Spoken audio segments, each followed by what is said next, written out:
ವಾತಾವರಣವನ್ನು ಪವಿತ್ರವಾಗಿ ಮಾಡಿದಂತಹ ಸಹೋದರ ಮತ್ತು ಸಹೋದರಿ ಇಬ್ಬರಿಗೂ ಕೂಡ ವಂದನೆಗಳನ್ನು ಅರ್ಪಿಸುತ್ತಾ ಈಗ ಮಧ್ಯಾಹ್ನದ ಕಾರ್ಯಕ್ರಮ ಪ್ರಾರಂಭ ಮಾಡೋಣ. ಜೀವನ್ಮುಕ್ತ ಮಹಾತ್ಮರನ್ನು ಸ್ಮರಿಸುತ್ತಾ ಶಂಕರಾಚಾರ್ಯರು ರಚಿತ ವಿವೇಕ ಚೂಡಾಮಣಿ ಗ್ರಂಥದ ಮುಂದಿನ ಭಾಗದ ಅಧ್ಯಯನವನ್ನು ಮಾಡೋಣ. ಇದುವರೆಗೂ ತಿಳ್ಕೊಂಡ್ವಿ ಜ್ಞಾನ ಅಂದ್ರೆ ಏನು ಅಂತ, ಆಮೇಲೆ ಸಾಧನೆ ಚತುಷ್ಟಯಗಳನ್ನು ತಿಳ್ಕೊಂಡ್ವಿ. ಸಾಧನೆ ಚತುಷ್ಟಯ ತಿಳ್ಕೊಂಡ್ಮೇಲೆ ಇನ್ನೇನಪ್ಪ ಆಯಿತು ಅನ್ನೋಷ್ಟೊತ್ತಿಗೆ ಅಪರೋಕ್ಷ ಅನುಭೂತಿ ಅದ್ರ ಬಗ್ಗೆ ಅಂದ್ರೆ ಡೈರೆಕ್ಟ್ ಪರ್ಸೆಪ್ಷನ್ ಅಂತ ಆತ್ಮ ಅದನ್ನ ಮಾಡಿದ್ವಿ. ಇನ್ನೇನ್ರಿ ಉಳಿದಿದೆ ಏನು ಉಳಿದಿದೆ? ನಾನು ಅನ್ನುವ ಭಾವನೆ ಏನಿದೆ ಅದು ಸಂಪೂರ್ಣ ನಾಶ ಆಗುವವರೆಗೆ ಅಪರೋಕ್ಷ ಅನುಭೂತಿ ಆಗೋದಿಲ್ಲ. ಅಪರೋಕ್ಷಾನುಭೂತಿಯ ಬಗ್ಗೆ ತಿಳ್ಕೊಂಡಿದ್ದೇವೆ. ಈಗ ಮುಂದೆ ನಾನು ಮತ್ತೆ ನಾನಲ್ಲದ್ದು. ನಾನು ಅಂದ್ರೆ ಈ ಸ್ಥೂಲ ಶರೀರ ಅಲ್ಲ, ನಾನಲ್ಲದ್ದು ಅಂದ್ರೆ ನಾನು ಆತ್ಮ, ಪರಿಶುದ್ಧವಾದ ಆತ್ಮ ಅಲ್ಲದಂತಹದ್ದು ಯಾವುದಿದೆ ಅದನ್ನ ಮೊದಲು ಅರ್ಥ ಮಾಡ್ಕೊಳ್ಬೇಕು. ಯಾವುದು ನಾನಲ್ಲ, ಯಾವುದು ಆತ್ಮವಲ್ಲ, ಅದನ್ನ ಅನಾತ್ಮ ಅಂತ ಶಂಕರಾಚಾರ್ಯ ಹೇಳ್ತಾರೆ. ಅನಾತ್ಮ ಮತ್ತೆ ಆತ್ಮ ಈ ಎರಡಕ್ಕೂ ಕೂಡ ಇರುವಂತಹ ವ್ಯತ್ಯಾಸ ಇದೆ. ಆತ್ಮಕ್ಕಿರೋ ವ್ಯತ್ಯಾಸ, ಅನಾತ್ಮಕ್ಕಿರೋ ವ್ಯತ್ಯಾಸ. ಆತ್ಮಕ್ಕೆ ಮತ್ತು ಅನಾತ್ಮಕ್ಕೆ ಇರುವಂತಹ ವ್ಯತ್ಯಾಸದ ಬಗ್ಗೆ ತಿಳ್ಕೊಳ್ಬೇಕು. ಆತ್ಮ ಅಂದರೆ ಪರಿಶುದ್ಧ ಆತ್ಮ ಹೇಗಿದೆ, ಅದರ ಪರಿಸ್ಥಿತಿ ಏನು, ಮತ್ತೆ ಅನಾತ್ಮ ಯಾವ್ಯಾವುದು ಆತ್ಮವಲ್ಲ ಅದರ ಪರಿಸ್ಥಿತಿ ಏನು, ಈಗ ಅದ್ರ ಬಗ್ಗೆ ತಿಳ್ಕೊಳ್ಳೋಣ. ಅದಕ್ಕೆ ನಮ್ಮ ಸಹೋದರರಾದಂತಹ ವಾಸುದೇವ ಅವರು ಎಲ್ಲ ವಿಷಯಗಳನ್ನ ಅಧ್ಯಯನ ಸಮಯದಲ್ಲಿ ತುಂಬಾ ಲೆಕ್ಚರ್ಗಳನ್ನ ಕೊಡ್ತಾರೆ. ನನ್ನ ಜೊತೆಗೂ ಸಾಕಷ್ಟು ಭಾಷಣಗಳನ್ನ ಅವರು ಕೊಟ್ಟಿದ್ದಾರೆ. ಬಂಗಾಪೇಟೆಯಲ್ಲಿ, ಬೆಂಗಳೂರಿನಲ್ಲಿ ಎಲ್ಲ ಕಡೆಗೂ ಕೊಟ್ಟಿದ್ದಾರೆ. ಹಾಗಾಗಿ ನನಗೆ ಅವರು ಎಷ್ಟು ಚೆನ್ನಾಗಿ ಈ ವಿಷಯಗಳನ್ನ ನಮಗೆ ತಿಳಿಸಬಾರದು ಅನುಮಾನ ಒಂದು ಇದಿದೆ ನನಗೆ ಬಾಳೆ. ಹಾಗಾಗಿ ಅವರು ಮೊದಲು ಆತ್ಮ ಅನಾತ್ಮಗಳ ವ್ಯತ್ಯಾಸದ ಬಗ್ಗೆ ತಿಳಿಸ್ತಾರೆ. ಅದಾದ ನಂತರ ನಾನು ಆತ್ಮ ಮತ್ತು ಅನಾತ್ಮಗಳ ವಿವೇಕ ಅಂದ್ರೆ ಯಾವುದು ನಾನಲ್ಲ, ಯಾವುದು ನಾನು, ಅದೆರಡರ ಬಗ್ಗೆ ಸಂಪೂರ್ಣವಾಗಿ ಯಾವುದನ್ನ ಬಿಡ್ತಾ ಹೋಗ್ಬೇಕು, ನಾವು ಯಾವ ಕಡೆಗೆ ನಮ್ಮ ಪ್ರಯಾಣ ಸಾಗಬೇಕು ಅನ್ನೋ ವಿಷಯನ ಇವತ್ತಿಗೆ ಮಾತಾಡೋಣ ಅಂತ ಹೇಳಿ ಅದನ್ನ ಅಂದ್ಕೊಂಡಿದ್ದೇವೆ. ನಾಳೆ ಉಳಿದ ವಿಷಯಗಳು ಸ್ವಸ್ವರೂಪ ಜ್ಞಾನ, ಅಹಂ ಮತ್ತು ಸಮಾಧಿ ಸ್ಥಿತಿ, ಈ ಮೂರನ್ನ ತಿಳಿದುಕೊಂಡ್ರೆ ಅಲ್ಲಿಗೆ ನಮ್ಮ ಶಂಕರಾಚಾರ್ಯರ ಒಂದು ವಿವೇಕ ಚೂಡಾಮಣಿಯ ಒಂದು ಪಕ್ಷಿ ನೋಟ ಸಿದ್ಧವಾಗ್ತದೆ. ಹಾಗಾಗಿ ಈಗ ನಮ್ಮ ವಾಸುದೇವ ಅವರನ್ನ ಆತ್ಮ ಅನಾತ್ಮಗಳ ವ್ಯತ್ಯಾಸದ ಬಗ್ಗೆ ತಿಳಿಸ್ಕೊಡಿ ಅಂತ ಹೇಳಿ ತಾವೆಲ್ಲರ ಪರವಾಗಿ, ಸಿಟ್ಟಿನ ಅರ್ಜುನ ಪರವಾಗಿ, ನಮ್ಮ ಪರವಾಗಿ ಅವ್ರನ್ನ ಕೇಳ್ತೀನಿ. ಸ್ವಾಗತ.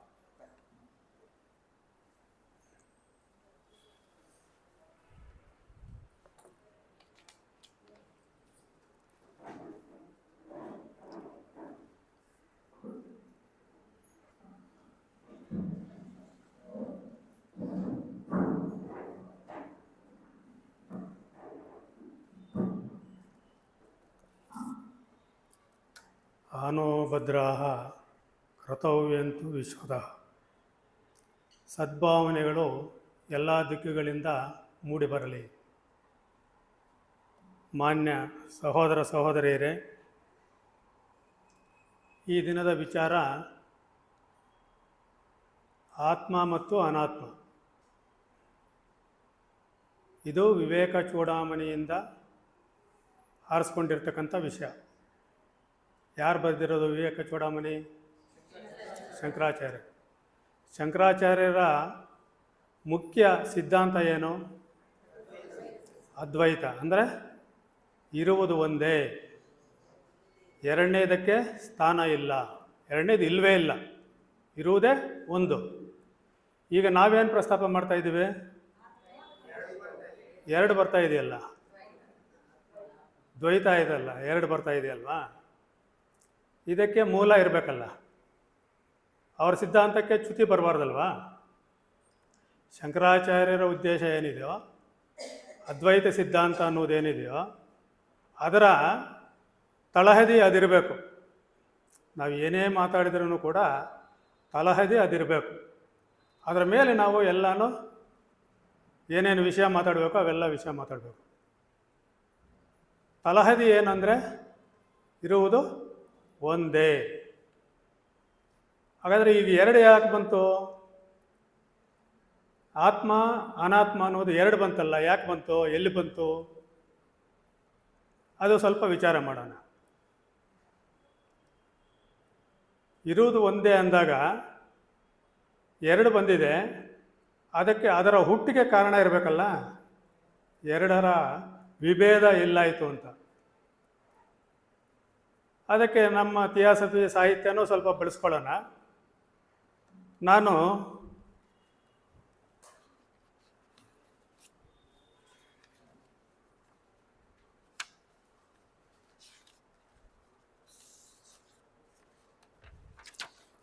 ಇದನ್ನು ತೋರಿಸ್ತಾ ಇದ್ದೀನಿ. ಇದೇನಿದು? ಖಾಲಿ ಬಿಳಿ ಹಾಳೆ.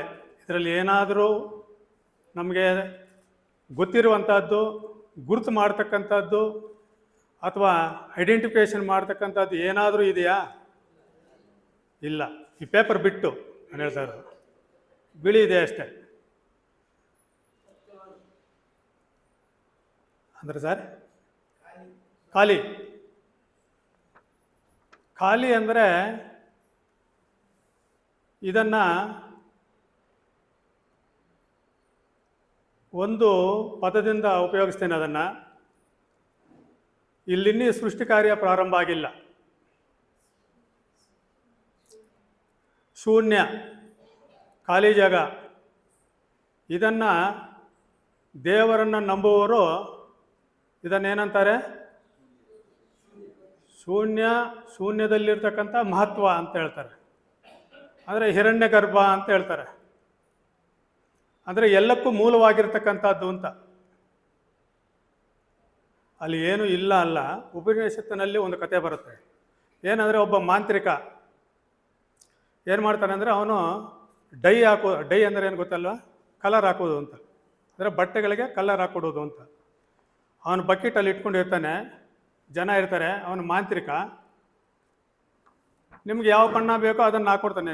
ನಿಮಗೆ ನನಗೆ ರೆಡ್ ಬೇಕಂದ್ರೆ ನಿಮ್ಮ ಬಟ್ಟೆ ಯಾವುದೇ ಕಲರ್ ಇರಲಿ, ಬಕೆಟಲ್ಲಿ ಅದುತ್ತಾನೆ, ಕೊಡ್ತಾನೆ, ಅದು ರೆಡ್ ಇರುತ್ತೆ. ಇನ್ನೊಬ್ಬರು ಬ್ಲೂ ಬೇಕಂದರು ಅದನ್ನು ಅದ್ದಿದ್ರೆ ಬ್ಲೂ ಬರುತ್ತೆ. ಯಾರ್ಯಾರಿಗೆ ಯಾವ ಬಣ್ಣ ಬೇಕೋ ಎಲ್ಲ ಬಣ್ಣಗಳು ಅದರಿಂದ ಬರ್ತಾ ಇದೆ. ಅದು ಆತನ ಮಂತ್ರಶಕ್ತಿ, ಮಾಂತ್ರಿಕ ಶಕ್ತಿ. ಅಲ್ಲಿರೋರು ನೋಡ್ತಾ ಇದ್ರು. ಒಬ್ಬರಿಗೆ ತಲೆ ಹೊಳೆಯುತ್ತೆ. ಏನಂತಂದರೆ, ಅಲ್ಲಿರೋ ಬಣ್ಣ ಬೇಕು ಸರ್ ನನಗೆ ಅಂತ. ನಿಮಗೆಲ್ಲ ಬಣ್ಣ ಕೊಡ್ತಾ ಇದ್ದೀರಾ ಸರಿನೇ, ಇಲ್ಲಿ ಯಾವ ಬಣ್ಣ ಇದೆ ಅಂತ, ಅದು ಬೇಕು ನನಗೆ ಅಂತ. ಅದಕ್ಕೆ ಕೇಳ್ತಾರೆ, ಇಲ್ಲಿ ಯಾವ ಬಣ್ಣನೂ ಇಲ್ಲ, ಇದು ನಿರ್ಗುಣ, ಇದಕ್ಕೆ ಯಾವ ಗುಣಗಳು ಇಲ್ಲ. ಆ ರೀತಿಯಾದಂತಹ ಒಂದು ಸ್ಥಳ ಇದು. ಇಲ್ಲಿನ್ನೂ ಸೃಷ್ಟಿ ಕಾರ್ಯ ಪ್ರಾರಂಭ ಆಗಿಲ್ಲ, ಯಾವ ಬಣ್ಣಗಳು ಈಚೆ ಬಂದಿಲ್ಲ ಅಂಥ ಒಂದು ಸ್ಥಿತಿ ಅದು, ಸೃಷ್ಟಿ ಪೂರ್ವ ಸ್ಥಿತಿ. ಇದನ್ನು ಇಂಟರ್ ಸ್ಟೆಲಾರ್ ಸ್ಪೇಸ್ ಅಂತ ಬೇಕಾದರೂ ಕರಿಬೋದು ವೈಜ್ಞಾನಿಕವಾಗಿ. ಅಂದರೆ ಒಂದು ಸೌರ ಬ್ರಹ್ಮಾಂಡ ಇದೆ, ಇನ್ನೂ ಬೇಕಾದಷ್ಟು ಬ್ರಹ್ಮಾಂಡಗಳಿದೆ. ಈ ಬ್ರಹ್ಮಾಂಡಗಳಿಗೆ ಸೇರದೇ ಇರತಕ್ಕಂಥ ಜಾಗ ಈ ಸೌರ ಬ್ರಹ್ಮಾಂಡಕ್ಕಾಗಲಿ ಅಥವಾ ಸೌರ ಬ್ರಹ್ಮಾಂಡದ ಇತರೆ ಬ್ರಹ್ಮಾಂಡಕ್ಕಾಗಲಿ ಸೇರದೇ ಇರತಕ್ಕಂಥ ಜಾಗ ಹೊಂದಿದೆಯಲ್ಲ, ಅದನ್ನು ಆ ಸ್ಪೇಸ್ ಅಂತ ಕರೆಯೋಣ. ಈ ಸ್ಪೇಸ್ ಯಾರಿಗೆ ಸೇರಿರ್ಬೋದು? ಬಹುಶಃ ಅಖಿಲಾಂಡ ಕೋಟಿ ಬ್ರಹ್ಮಾಂಡ ನಾಯಕ ಅಂತ ಹೇಳ್ತೀವಲ್ಲ, ಈ ಎಲ್ಲ ಸೋಲಾರ್ ಸಿಸ್ಟಮ್ಸ್ಗೂ ಒಬ್ಬ ನಾಯಕ ಇದ್ದಾನಲ್ಲ. ನಮ್ಮದು ಹೈರಾರ್ಕಿ ಹಂಗೆ ತಾನೇ ಹೋಗೋದು. ಅವ್ರಿಗೆ ಸೇರಿರ್ತಕ್ಕಂಥ ಜಾಗ ಇರಬಹುದು ಅಂತ ಹೇಳ್ತಾರೆ. ಇಲ್ಲಿ ಅದಾದ ನಂತರ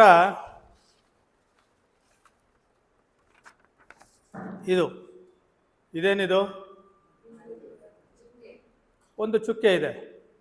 ಅಂದರೆ ಇದಕ್ಕೆ ಸಂಬಂಧಿಸಿದ, ಇದಕ್ಕೆ ಗೊತ್ತು ಮಾಡಿರ್ತಕ್ಕಂತಹ ಒಬ್ಬ ಸೌರ ಬ್ರಹ್ಮಾಂಡೇಶ್ವರನ ಪ್ರಥಮ ಕಿರಣ ಅಲ್ಲಿ ಪ್ರಾರಂಭ ಆಗಿದೆ, ಪ್ರಥಮ ಉಸಿರು ಪ್ರಾರಂಭ ಆಗಿದೆ, ಪ್ರಥಮ ಸ್ಪಂದನ ಪ್ರಾರಂಭ ಆಗಿದೆ.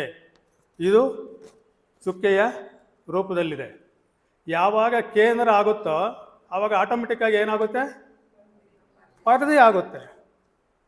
ಅಂದರೆ ಈ ಸೌರ ಬ್ರಹ್ಮಾಂಡೇಶ್ವರನ ಹೊಸದಾಗಿ ಉದ್ಭವ ಆಗಿರ್ತಕ್ಕಂಥ ಸೌರ ಬ್ರಹ್ಮಾಂಡೇಶ್ವರನ ಶಕ್ತಿ ಮತ್ತು ಸಾಮರ್ಥ್ಯಗಳಿಗೆ ಅನುಗುಣವಾಗಿ ಅವನು ಒಂದು ಪರದೆಯನ್ನು, ಒಂದು ವ್ಯಾಪ್ತಿಯನ್ನು ಗುರುತು ಮಾಡಿಕೊಳ್ತಾನೆ.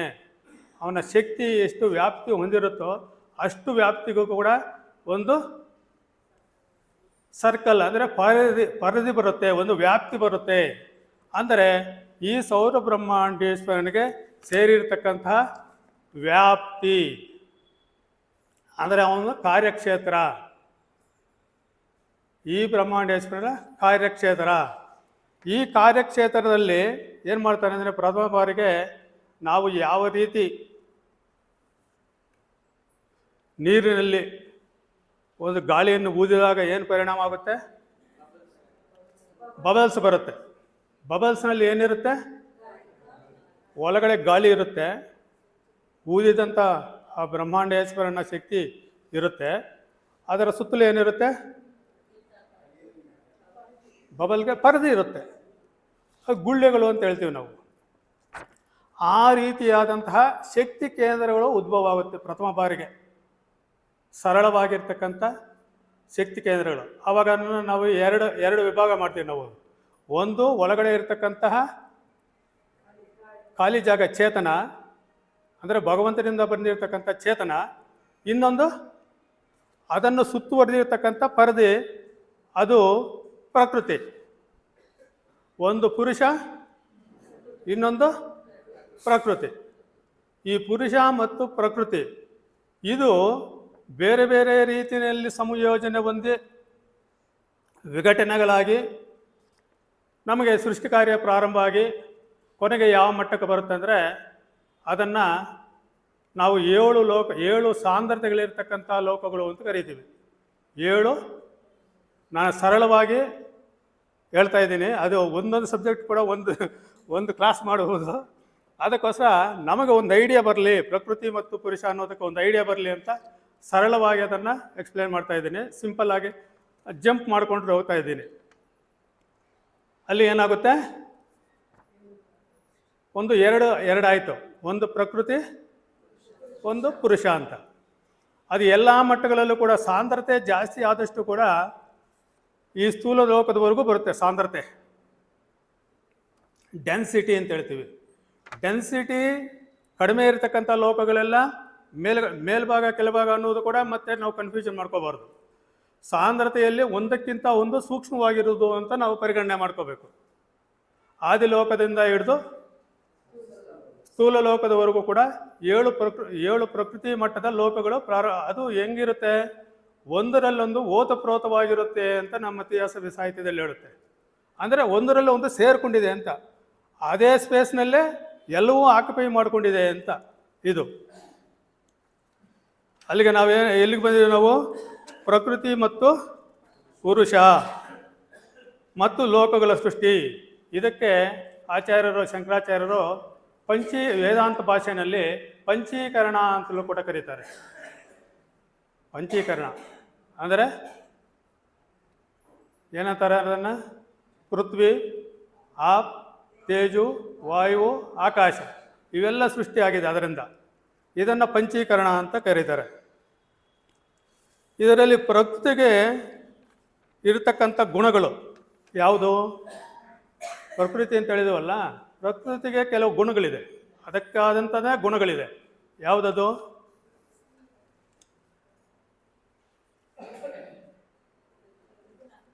ಗುಣ. ಏನು ಗುಣಗಳಿದೆ? ಸತ್ವಗುಣ ಯಾವುದಕ್ಕಿರೋದು? ಪ್ರಕೃತಿಗೆ. ರಜೋಗುಣ ಪ್ರಕೃತಿಗೆ. ತಮೋಗುಣನು ಪ್ರಕೃತಿಗೆ. ಯಾವ ಗುಣಗಳಿದೆ? 3 ಗುಣಗಳಿದೆ. ಇದು ನಮ್ಮ ತಲೆಯಲ್ಲಿ ನಾಟ್ಕೋಬೇಕು. ಪ್ರಕೃತಿಗೆ 3 ಗುಣಗಳಿದೆ. ಯಾವ ಗುಣಗಳು? ಸತ್ವಗುಣ, ತಮೋಗುಣ, ರಜೋಗುಣ. ಇನ್ನು ಪುರುಷ ಇದ್ದಾನಲ್ವಾ, ಪುರುಷನಿಗೆ ಯಾವ ಗುಣಗಳಿದೆ? ಆತ್ಮನಿಗೆ ಯಾವ ಗುಣಗಳಿದೆ? ನಿರ್ಗುಣನ? ಈ ಗುಣಗಳಲ್ಲ, ಅದಕ್ಕೆ ಶಕ್ತಿಗಳಿದೆ, ಗುಣಗಳಲ್ಲ. ಕರೆಕ್ಟು, ಶಕ್ತಿಗಳಿದೆ. ಇಚ್ಛೆ, ಜ್ಞಾನ, ಕ್ರಿಯೆ ಅಂದರೆ 6 ಗುಣಗಳಾಯಿತು. ಇವನ್ನು ಸೇರಿಸಿರ್ತಕ್ಕಂಥ ಇನ್ನೊಂದು ಗುಣ ಇದೆ, ಅದನ್ನು ಮಾಯೆ ಅಂತ ಕರಿತೀವಿ. ಒಟ್ಟಿಗೆ 7 ಆಯಿತು, ಸಪ್ತ ಆಯಿತು, ಸಪ್ತ ತತ್ವಗಳಾಯಿತು, 7 ಗುಣಗಳು. ಪ್ರಪಂಚದಲ್ಲಿರ್ತಕ್ಕಂಥ ಎಲ್ಲ ವೈವಿಧ್ಯತೆಗಳು, ಅದು ಪ್ರಾಣಿ ಆಗಿರ್ಬೋದು, ಸಸ್ಯಗಳಾಗಿರ್ಬೋದು, ಅಥವಾ ಮನುಷ್ಯರಾಗಿರ್ಬೋದು, ಎಲ್ಲ ಗುಣಗಳು ಕೂಡ ಈ 7 ಸಪ್ತ ಗುಣಗಳಿಂದಲೇ ಆಗಿರೋದು, ವಿಭೇದಗಳಿಂದ ಆಗಿರತಕ್ಕಂಥದ್ದು. ಇದು ನಮಗೆ ಮನದಟ್ಟಾದರೆ ಮುಂದಕ್ಕೆ ಈ ಇದೇನಿದು ಇಡೀ ಸೌರವ್ಯೂಹ ಅಥವಾ ನಾವು ಇವಾಗ ಹೊಸದಾಗಿ ಏನು ಅಂದ್ಕೊಂಡಿದ್ದೀವಿ ಆ ಬ್ರಹ್ಮಾಂಡದಲ್ಲಿ 2 ಗುಣಗಳು ಕೂಡ ಒಂದಕ್ಕೊಂದು ಬೆಸೆದುಕೊಂಡಿವೆ. ಸರ್ ಕರೆಕ್ಟ್ ಆಗಿದೆಯಾ ನೀವು ಫೋಟೋಗೆ? ಹಾಂ, ಒಂದರಲ್ಲೊಂದು ಬೆಸೆದುಕೊಂಡು, ಒಂದು ವ್ಯಕ್ತವಾಗಬೇಕಾದ್ರೆ ಇನ್ನೊಂದು ಇರಲೇಬೇಕು. ಪುರುಷ ವ್ಯಕ್ತವಾಗಬೇಕಾದ್ರೆ ಪ್ರಕೃತಿ ಮುಖಾಂತರನೇ ವ್ಯಕ್ತವಾಗಬೇಕು. ಪ್ರಕೃತಿಯಲ್ಲಿ ಪುರುಷನನ್ನು ನಾವೇನು ಹೆಂಗೆ ಕಂಡುಹಿಡಿತೀವಿ? ಪುರುಷನ ಲಕ್ಷಣಗಳನ್ನು ಪ್ರಕೃತಿ ಮುಖಾಂತರ ನಾವು ಹೆಂಗೆ ಗುರುತು ಮಾಡ್ತೀವಿ, ಹೆಂಗೆ ಗೊತ್ತು ಹಚ್ಚುತ್ತೀವಿ? ಅದರ ಕಾರ್ಯಗಳಿಂದ, ಅದರ ಕ್ರಿಯೆಗಳಿಂದ ಅಲ್ವಾ? ಆಮೇಲೆ ಪ್ರಕೃತಿಗೆ ನಾವೇನಂತ ಹೇಳಿದ್ವಿ? 3 ಗುಣಗಳಿದೆ ಅಂತ ಹೇಳಿದ್ವಿ. ತಮಸ್ಸು, ರಜಸ್ಸು, ತಮೋಗುಣ. ತಮೋಗುಣದ ಒಂದು ಕ್ವಾಲಿಟೀಸ್ ಏನು? ಲೇಜಿನೆಸ್, ನಿದ್ರೆ, ಆಲಸ್ಯ, ಜಡತ್ವ, ಅಜ್ಞಾನ, ಅಂಧಕಾರ. ಇವೆಲ್ಲ ತಮೋಗುಣದ ಲಕ್ಷಣಗಳು. ಇದು ಹೈಯೆಸ್ಟ್ ಅಂದರೆ ಉತ್ತುಂಗ ಸ್ಥಿತಿನಲ್ಲಿರ್ತಕ್ಕಂಥ ಮನುಷ್ಯನ ನಾವೇನಂತ ಹೇಳಿದೆ? ತಮೋಗುಣದ ಪ್ರಧಾನವಾದಂಥ ಮನುಷ್ಯ ಅಂತ ನಾವು ಕರಿತೀವಿ. ಅದಕ್ಕೆ ಉದಾಹರಣೆ ಯಾರು ಹೇಳ್ಬೋದು? ಯಾರನ್ನ ಹೇಳ್ಬೋದು? ಕುಂಭಕರ್ಣನ ನಾವೇನಂತ ಕರಿತೀವಿ? ತಮೋಗುಣಕ್ಕೆ ಉದಾಹರಣೆ ಕೊಡಬೇಕಾದ್ರೆ ಯಾರನ್ನ ಕೊಡ್ಬೋದು? ಕುಂಭಕರ್ಣನನ್ನು. ಅದೇ ರಜೋಗುಣದ ಲಕ್ಷಣಗಳು ವಿಪರೀತ ಚಟುವಟಿಕೆ, ವಿವೇಕವಿಲ್ಲದ ಕೆಲಸ ಕಾರ್ಯಗಳು, ರಾವಣಾಸುರನ್ನ ಕರಿಬೋದು ಅಲ್ವಾ? ಅವನು ರಜೋಗುಣ ಪ್ರಧಾನವಾಗಿರ್ತಕ್ಕಂಥ ಮನುಷ್ಯ. ಇನ್ನು ಸತ್ವಗುಣನ ಯಾರನ್ನ ಉದಾಹರಣೆ ಕೊಡ್ಬೋದು? ಶ್ರೀರಾಮಚಂದ್ರನು ಗುಣಾತೀತನು, ವಿಭೀಷಣ ಕರಿಬೋದು. ಆ 3 ಜನನು ಯಾರ ತಾಯಿ ಮಕ್ಕಳು? ಒಂದೇ ತಾಯಿ ಮಕ್ಕಳು. ಇಲ್ಲಿ ಗುಣಗಳೆಲ್ಲ ಯಾವ ಮಕ್ಕಳು? ಪ್ರಕೃತಿ ಮಕ್ಕಳು.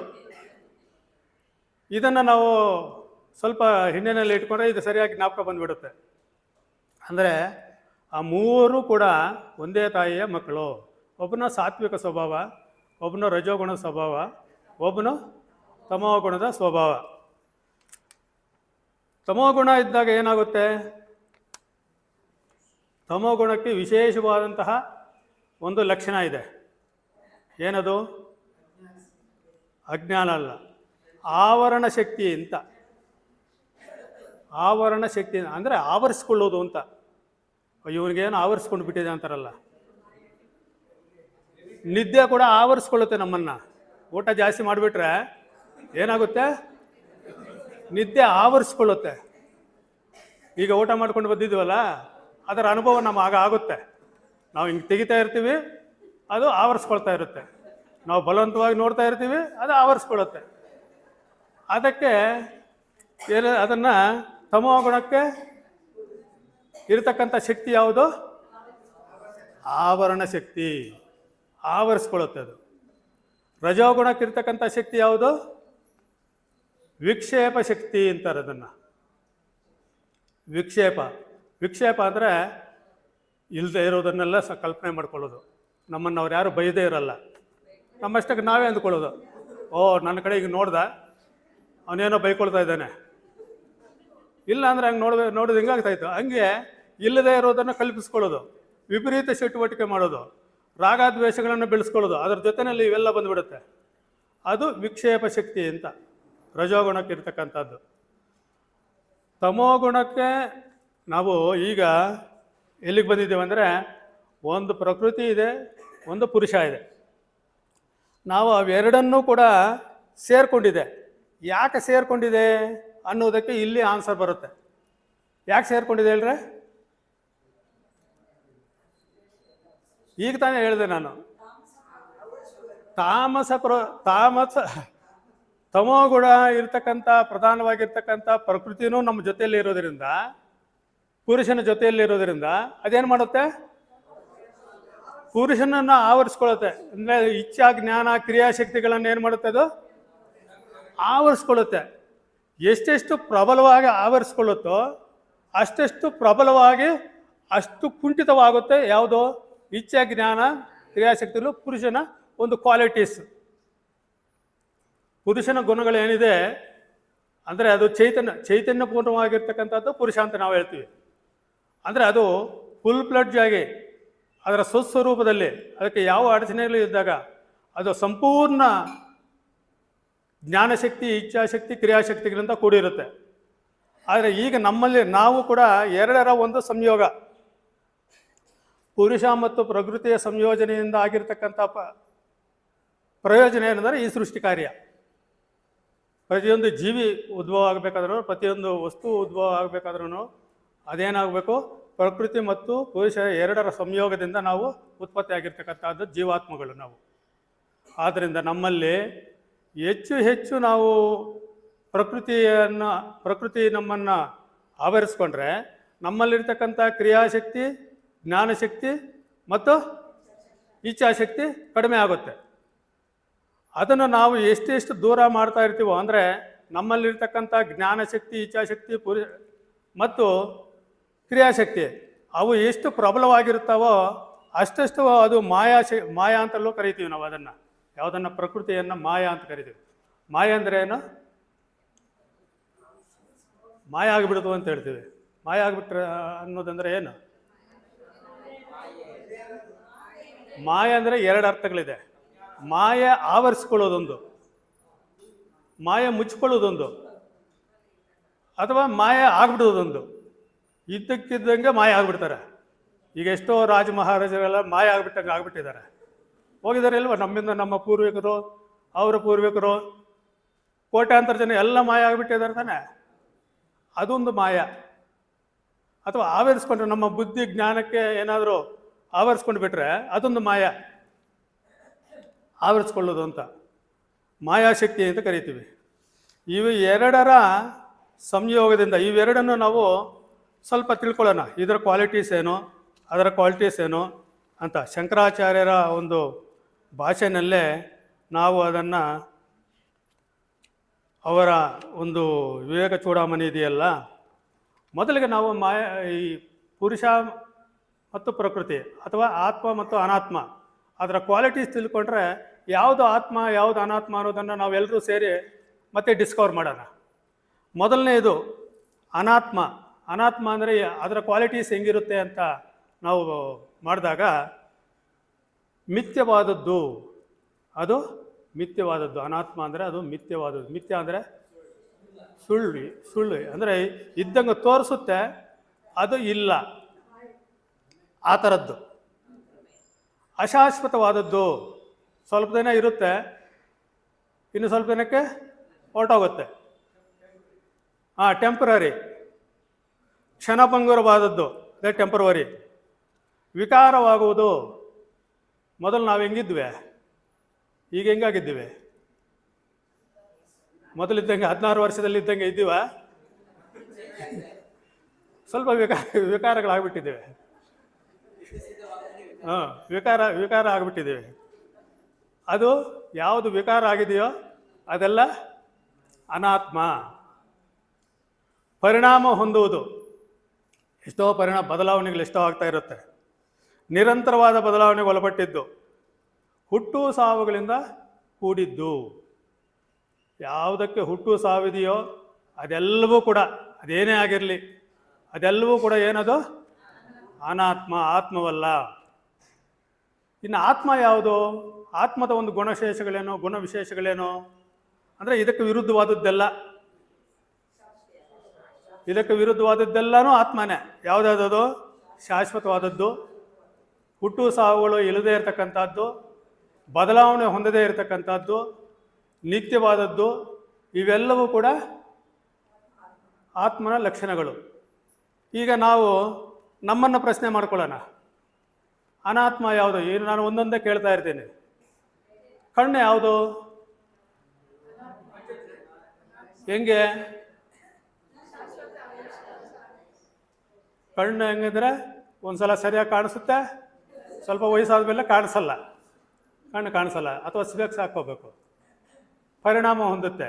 ಅದು ಅನಾತ್ಮ. ಅಂದರೆ ನಮ್ಮ ಇಂದ್ರಿಯ ಕಣ್ಣು ಒಂದು ಹೇಳಿದ್ದೀನಿ, ಕಿವಿ ಕೂಡ ಅದರ ಗತಿನೇ, ಚರ್ಮಕ್ಕೂ ಎಲ್ಲದಕ್ಕೂ ಅದೇ ಗತಿನೇ. ಅವ್ಯಾವು ಕೂಡ ಆತ್ಮವಲ್ಲ, ಅವೆಲ್ಲ ಅನಾತ್ಮ. ದೇಹ, ನಮ್ಮ ಶರೀರ, ಅದು ಬದಲಾವಣೆ ಬರ್ತಾ ಇದೆ, ಮುದಿತನ ಬರ್ತಾ ಇದೆ, ಮತ್ತೆ ಸಾವು ಬರುತ್ತೆ. ಅದನ್ನು ಏನಂತ ಕರೀಬೋದು? ಅನಾತ್ಮ. ಮತ್ತೆ ನಮ್ಮ ಅಂತಃಕರಣ ಇದೆ.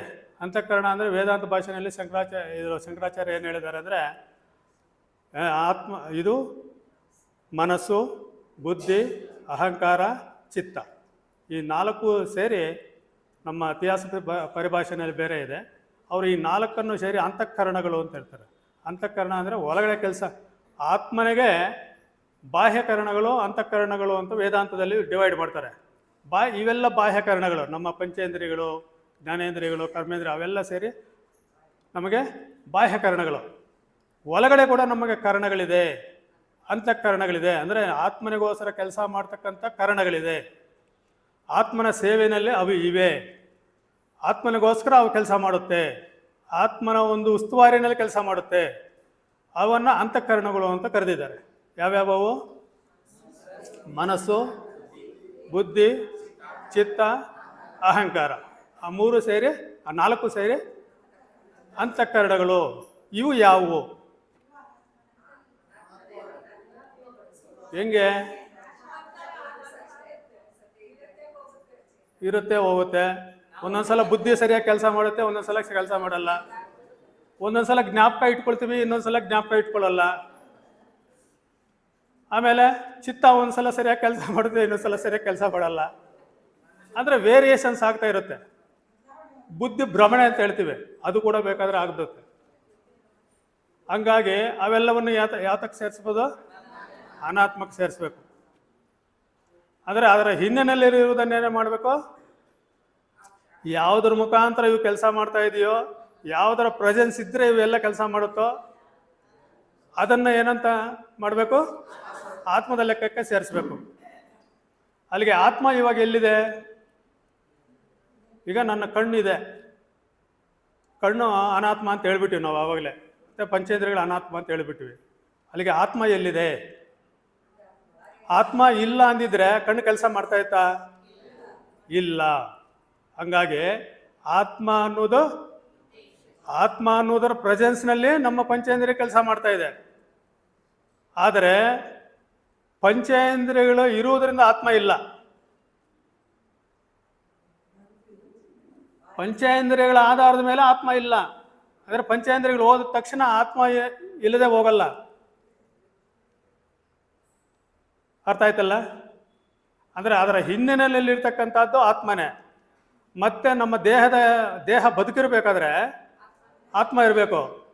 ದೇಹ ಪ್ರಾಣ ಬಿಡಬೇಕಾದ್ರೆ ವೈದ್ಯರು ಎಷ್ಟೇ ಅದಕ್ಕೆ ಗ್ಲೂಕೋಸು ಮತ್ತೊಂದು ಏನು ಲೈಫ್ ಸೇವಿಂಗ್ ಡ್ರಗ್ಸ್ ಅಂತ ನಾವು ಹೇಳ್ತೀವಲ್ವ, ಅವನ್ನೆಲ್ಲ ಕೊಟ್ಟರೂ ಕೂಡ ಅದರ ಪ್ರೆಸೆನ್ಸ್ ಇರುವವರೆಗೂ ಕೂಡ ಅದು ತನಗೋಸ್ಕರ ಉಪಯೋಗಿಸ್ಕೊಳ್ತಾ ಇರುತ್ತೆ. ಆತ್ಮ ದೇಹವನ್ನು ರಕ್ಷಿಸ್ಕೊಳ್ಳೋದಕ್ಕೆ ತನ್ನದೇ ಆದಂಥ ಒಂದು ಸಿಸ್ಟಮ್ ಇದೆ.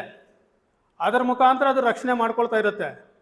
ಅದರ ಶಕ್ತಿ ಯಾವಾಗ ಕಡಿಮೆ ಆಗುತ್ತೋ, ನಾವು ಹೊರಗಡೆಯಿಂದ ನಾವು ಏನು ಅದಕ್ಕೆ ಸಪ್ಲೈ ಮಾಡಿದ್ರೂ ಕೂಡ ಅದು ನಿಲ್ಲೋದಿಲ್ಲ. ಅಂದರೆ ಆತ್ಮ ಇರುವವರೆಗೂ ಕೂಡ ದೇಹ ಕೂಡ ಸರಿಯಾಗಿರುತ್ತೆ. ಆತ್ಮ ಇಲ್ಲದೆ ಇದ್ರೆ ದೇಹ ಕೂಡ ಬಿದ್ದೋಗುತ್ತೆ. ಆದರೆ ದೇಹದಲ್ಲಿರ್ತಕ್ಕಂಥದ್ದು ಯಾವುದು? ಆತ್ಮನೂ ಇದೆ, ಅನಾತ್ಮನೂ ಇದೆ. ಮತ್ತು ಅದು ಅದೇ ರೀತಿ ಸೂಕ್ಷ್ಮ ಅಂತಃಕರಣಗಳು ಅಂತ ಹೇಳ್ತೀವಿ. ಅಂತಃಕರಣಗಳು ಅದನ್ನೂ ಕೂಡ ಇದೇ ರೀತಿ ನಾವು ಅನಾತ್ಮಕ ಸೇರಿಸಿ ಅಲ್ಲೂ ಕೂಡ ಆತ್ಮ ಇದೆ ಅಂತ ನಾವು ಪರಿಗಣನೆ ತಗೋಬೇಕು. ಅಲ್ಲಿಗೆ ಈ ವೇದಾಂತ ಭಾಷೆಯಲ್ಲಿ ಒಂದು ಸಿಸ್ಟಮ್ ಇದೆ.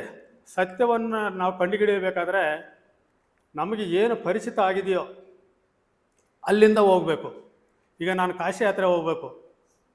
ಕಾಶಿ ಯಾತ್ರೆಗೆ ಹೋಗ್ಬೇಕಾದ್ರೆ ಎಲ್ಲಿಂದ ಪ್ರಾರಂಭ ಮಾಡಬೇಕು? ಮನೆಯಿಂದ ಫಸ್ಟ್ ಸ್ಟೆಪ್ ಎಲ್ಲಿಡಬೇಕು? ಮೊದಲನೇ ಹೆಜ್ಜೆ ಎಲ್ಲಿಡಬೇಕು? ಅಲ್ಲಿ ಕಾಶಿನಲ್ಲಿ ನಾನು ಇರೋಕ್ಕಾಗಲ್ಲ, ನಾನು ಇಲ್ಲಿಂದಲೇ ಶುರು ಮಾಡಬೇಕು. ಈಗ ನಾವೆಲ್ಲಿದ್ದೀವಿ? ಸೊಸೈಟಿನಲ್ಲಿದ್ದೀವಿ. ಅಂದರೆ ನಾವು ಈಗ ನಮ್ಮ ಪ್ರಾಣ ಎಲ್ಲಿ, ನಮ್ಮ ಆತ್ಮ ಎಲ್ಲಿದೆ ಅಂದರೆ ನಮ್ಮ ದೇಹದಲ್ಲಿದೆ ಅಂತ. ನಾನು ಅಲ್ಲಿಂದ ಬರ್ತಾ ಇದ್ದೀನಿ. ನಮ್ಮ ದೇಹ, ಇಂದ್ರಿಯಗಳು ಮತ್ತು ಅಂತಃಕರಣಗಳು, ನಮ್ಮ ಅಹಂಕಾರ, ಇವೆಲ್ಲದರಲ್ಲೂ ಕೂಡ ನಮ್ಮ ಆತ್ಮ ಇದೆ. ಆತ್ಮ ನಮಗೆ ಗೊತ್ತಾ? ಗೊತ್ತಿಲ್ಲ. ಆತ್ಮ ನಮಗೆ ಗೊತ್ತಿಲ್ಲ. ನಮಗೆ ಗೊತ್ತಿರೋದು ಯಾವುದು? ಉಸಿರಾಡೋ ಮಾತ್ರ ಗೊತ್ತಿರುತ್ತಾ? ನಮ್ಮ ದೇಹ ನಮಗೆ ಗೊತ್ತಿಲ್ವಾ? ಉಸಿರಾಡೋದು ಮೊದಲು ನಮ್ಮ ದೇಹ ಅನ್ನೋದು ನಾವು ಟಚ್ ಮಾಡ್ಬೋದಾ? ನಮ್ಮ ದೇಹವನ್ನು, ನಮ್ಮ ಕಣ್ಣುಗಳನ್ನು ನಾವು ನೋಡ್ಕೋಬೋದಾ? ನಮ್ಮ ತಲೆ ನಾವು ಬಾಚ್ಕೋಬೋದಾ? ಎಲ್ಲ ಇದೆ. ಇದು ನಮಗೆ ಪರಿಚಿತವಾಗಿರ್ತಕ್ಕಂತಹ, ನಮಗೆ ನಮ್ಮ ಏನೋ ಟಚಬಲ್ ಅಂತ ಹೇಳ್ತಾರಲ್ಲ, ಅದನ್ನು ಏನಂತ ವರ್ಡ್ ಉಪಯೋಗಿಸ್ಬೋದು? ನಮ್ಮ ಸ್ಪರ್ಶಕ್ಕೆ ತಿಳಿದುಕೊಳ್ಳೋದಕ್ಕೆ, ನಮಗೆ ಹತ್ತಿರದಲ್ಲಿರ್ತಕ್ಕಂಥ, ಸ್ಪರ್ಶೋದಕ್ಕೆ ಸಾಧ್ಯ ಆಗತಕ್ಕಂಥ ವಸ್ತು ಯಾವುದು? ನಮ್ಮ ದೇಹ. ಅಲ್ಲಿಂದ ನಾವು ಶುರು ಮಾಡಬೇಕು. ಅಲ್ಲಿಂದ ಶುರು ಮಾಡಿ ಏನು ಮಾಡಬೇಕು? ವೇದಾಂತದಲ್ಲಿ ಒಂದು ಕ್ರಮ ಇದೆ. ಏನಂದರೆ ನೇತಿ ಅಂತಾರೆ, ನಾ ಇತಿ ಅಂತ. ನಾ ಇತಿ ಅಂದರೆ ಇದಲ್ಲ ಅಂದರೆ ಆತ್ಮವಸ್ತುವನ್ನು ನಾವು ಪರಿಶೋಧನೆ ಮಾಡಬೇಕಾದ್ರೆ ಇದು ಆತ್ಮ ಅಂತ ಹೇಳೋದು ಬಹಳ ಸುಲಭ. ನಾನು ಆತ್ಮಸ್ವರೂಪಿ ಅನ್ನೋದು ಬಹಳ ಸುಲಭ. ನಾನು ಭಗವಂತನ ಅಂಶ ಅನ್ನೋದು ಬಹಳ ಸುಲಭ. ಆದರೆ ನಮ್ಮ ಅನುಭವದಲ್ಲಿದೆಯಾ? ಇಲ್ಲ. ಅದು ಅನುಭವಕ್ಕೆ ಬರಬೇಕಾದ್ರೆ ನಾವು ಯಾವ ಪದ್ಧತಿಯನ್ನು ಅನುಸರಿಸಬೇಕು? ನಮ್ಮ ಅನುಭವದಲ್ಲಿರುವುದನ್ನು ವಿವೇಕ ಬೆಳೆಸ್ಕೊಂಡು, ಅನುಭವ ಇರುವುದರಲ್ಲಿ ವಿವೇಕ ಬೆಳೆಸ್ಕೊಂಡು, ಅಲ್ಲಿಂದ ಯಾವುದು ಆತ್ಮವಲ್ಲವೋ ಅದನ್ನು ತೆಗಿತಾ ಬರಬೇಕು.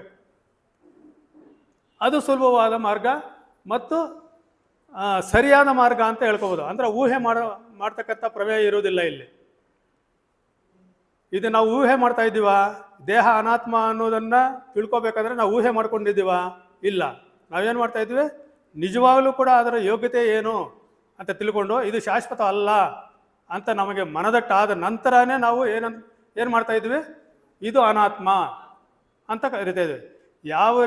ಈ ಪದ್ಧತಿನಲ್ಲಿ ನಾವು ಹೋದಾಗ ಅನಾತ್ಮ ಅಂತ, ಆತ್ಮವಲ್ಲದೇ ಇರತಕ್ಕಂಥದ್ದನ್ನೆಲ್ಲ ತೆಗಿತಾ ಹೋದಾಗ, ಈ ಈರುಳ್ಳಿ ಇರುತ್ತೆ, ಈರುಳ್ಳಿ ಪೊರೆ ಏನಿರುತ್ತೆ? ಈರುಳ್ಳಿಗೆ ಅದನ್ನೇಂತ ಹೇಳಿದ್ರೆ ಪದರಗಳಿರುತ್ತೆ. ಪದರಗಳು ತೆಗಿತಾ ಹೋದಾಗ ಏನಾಗುತ್ತೆ? ತಿರುಳು. ಅದು ಪದರನೇ, ಅದು ತೆಗಿಬೇಕು. ಅದರ ಒಳಗಡೆ ಇನ್ನೊಂದಿರುತ್ತೆ, ಅದನ್ನು ತೆಗಿಬೇಕು. ಈ ರೀತಿ ಹೋಗ್ತಾ ಏನಾಗುತ್ತೆ?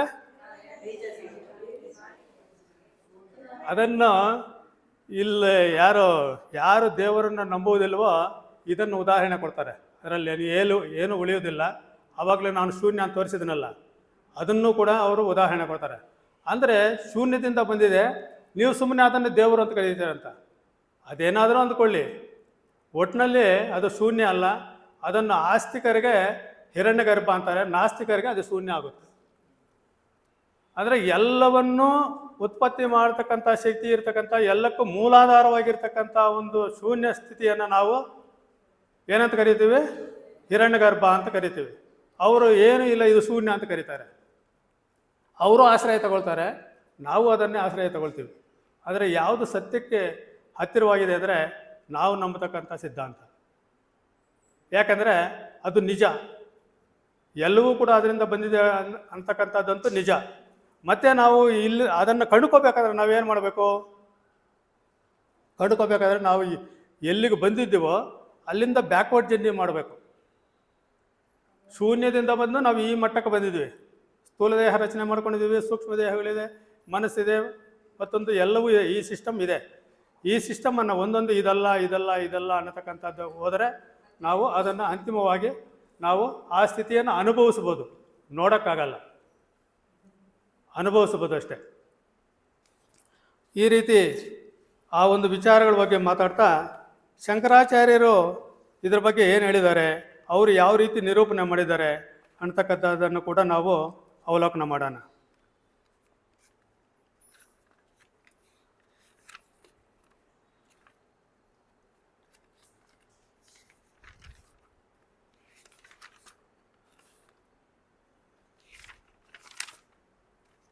ಮೊದಲಿಗೆ ಅನಾತ್ಮ ವಿಚಾರಣೆ ಮಾತಾಡೋಣ, ಆಮೇಲೆ ಆತ್ಮನ ನಿರೂಪಣೆಗೆ ಬರೋಣ. ಮತ್ತು ಅವೆರಡಕ್ಕೂ ಬಂಧನ ಹೇಗಾಯಿತು ಅನ್ನೋದು ಕೂಡ ತಿಳ್ಕೊಳ್ಳೋಣ. ಮತ್ತು ಅದರಿಂದ ವಿಮೋಚನೆ ಮಾಡ್ಕೋಬೇಕಾದ್ರೆ ಅದನ್ನು ಕೂಡ ತಿಳ್ಕೊಳ್ಳೋಣ. 122ನೇ ಶ್ಲೋಕ ಅದರಲ್ಲಿ ದೇಹ, ಇಂದ್ರಿಯಗಳು, ಪ್ರಾಣ, ಮನಸ್ಸು, ಅಹಂಕಾರ ಮೊದಲಾದ ಎಲ್ಲ ವಿಕಾರಗಳು, ಶಬ್ದ, ಸ್ಪರ್ಶ, ರೂಪ, ರಸಗಂಧ ಮೊದಲಾದ ವಿಷಯಗಳು, ಸುಖವೇ ಮುಂತಾದ ಆಕಾಶಾದಿ ಪಂಚಭೂತಗಳು ಮತ್ತು ಅವ್ಯಕ್ತದವರೆಗಿನ ಪ್ರಪಂಚ ಇವೆಲ್ಲವೂ ಕೂಡ ಅನಾತ್ಮವೇ. ಅವೆಲ್ಲವೂ ಕೂಡ ಅನಾತ್ಮವೇ. ಈ ಶ್ಲೋಕದಲ್ಲಿ ಅನಾತ್ಮ ಯಾವುದೆಂದು ಗುರುತಿಸಿದೆ. ದೇಹ, ಪಂಚೇಂದ್ರಿಯಗಳು, ಪ್ರಾಣಮಯ ಕೋಶ, ಕಲ್ಪನೆ ಮತ್ತು ಯೋಚನೆಗಳಿಗೆ ಮೂಲವಾದ ಮನಸ್ಸು, ನಾನು ಎಂದುಕೊಳ್ಳುವ ಅಹಂಕಾರ, ಇವೇ ಮೊದಲಾದ ಎಲ್ಲ ವಿಕಾರಗಳು, ಶಬ್ದ, ಸ್ಪರ್ಶ, ರೂಪ, ರಸಗಂಧ ಎಂದುಕೊಳ್ಳುವ ವಿಷಯಗಳು, ಪಂಚೇಂದ್ರಿಯ ವಿಷಯಗಳು, ಸುಖ ದುಃಖಗಳು, ಆಕಾಶವೇ ಮುಂತಾದ ಪಂಚಭೂತಗಳು ಇವೆಲ್ಲವೂ ಕೂಡ ಅನಾತ್ಮವೇ. ಚೇತನ ಸ್ವರೂಪವಾದ ಆತ್ಮವೊಂದನ್ನು ಬಿಟ್ಟು ಉಳಿದೆಲ್ಲವೂ ಅನಾತ್ಮ. ನಮ್ಮ ಸುತ್ತಮುತ್ತಲು, ನಮ್ಮ ಒಳಗೆ ಹೊರಗೆ ಅತಿ ಸೂಕ್ಷ್ಮ ವಸ್ತುವಾದ ವಾಸನೆಗಳಿಂದ ಶರೀರದವರೆಗೆ ವಿಶ್ವವನ್ನೆಲ್ಲ ಆವರಿಸಿರುವ ಸಕಲವೂ ಅನಾತ್ಮವೇ. ಅನಾತ್ಮವು ಮಾಯೆಯ ಅಂದರೆ ಮೂಲ ಪ್ರಕೃತಿಯ ಕಾರ್ಯ. ಅನಾತ್ಮವು ಅನಾತ್ಮ ಯಾವುದರಿಂದ ಬಂದಿದೆ? ಮೂಲ ಪ್ರಕೃತಿಯ ಕಾರಣದಿಂದ, ಮಾಯೆಯ ಕಾರಣದಿಂದ ಬಂದಿದೆ. ನಮಗೆ ಆತ್ಮ ತಿಳುವಳಿಕೆಯು ಮರೆಯಾಗಿ ಮುಚ್ಚಿ ಹೋಗಿರೋದು ಯಾವುದು ಇಲ್ಲವೋ ಅದೇ ಮಾಯೆ. ನಮಗೆ ಏನಾಗಿದೆ? ಆತ್ಮ ತಿಳುವಳಿಕೆ ನಮಗೆ ಮರೆಯಾಗಿ ಹೋಗಿದೆ, ಮುಚ್ಕೊಂಡು ಹೋಗಿದೆ. ಅದಕ್ಕೆ ಕಾರಣ ಏನು? ಮಾಯೆ, ಅದನ್ನು ಆವರಿಸ್ಕೊಂಡಿರ್ತಕ್ಕಂಥದ್ದು. ಮತ್ತು ಇನ್ನೂ ಸ್ಪಷ್ಟವಾಗಿ ಹೇಳ್ತಾ ಇದ್ದಾರೆ, ನಮ್ಮ ದೇಹದವನ್ನು ಮೂಳೆ, ಮಾಂಸ, ಕೊಬ್ಬು, ರಕ್ತ, ಚರ್ಮ ಮುಂತಾದ 7 ಧಾತುಗಳಿಂದ ಕೂಡಿದ ಸ್ಥೂಲ ಶರೀರವನ್ನು ಅನಾತ್ಮವೆಂದು ತಿಳಿ. ಇಷ್ಟೆಲ್ಲ ವಿವರ ಯಾಕೆ ಹೇಳ್ತಾ ಇದ್ದಾರೆ? ನಮಗೆ ದೇಹದ ಮೇಲೆ ಎಲ್ಲಿಲ್ಲದ ವ್ಯಾಮೋಹ, ಅದೇ ನಮಗೆ ಸಾಯೋವರೆಗೂ, ಹುಟ್ಟಿನಿಂದ ಸಾಯೋವರೆಗೂ ನಮ್ಮ ಜೊತೆಯಲ್ಲಿರ್ತಕ್ಕಂಥದ್ದು. ಬೇರೆ ಎಲ್ಲ ನಮಗೆ ಸ್ವಲ್ಪ ದೂರ ಆಗ್ಬೋದು, ಆದರೆ ನಮ್ಮ ದೇಹ ನಮ್ಮಿಂದ ಯಾವತ್ತೂ ದೂರ ಆಗಿಲ್ಲ, ನಮ್ಮ ಜೊತೆಯಲ್ಲಿರ್ತಕ್ಕಂಥದ್ದು. ಅದರ ಮೇಲೆ ನಾವು ಬದುಕ್ತಾ ಇರ್ತಕ್ಕಂಥದ್ದು. ಅದಕ್ಕೆ ವ್ಯಾಮೋಹ ಜಾಸ್ತಿ.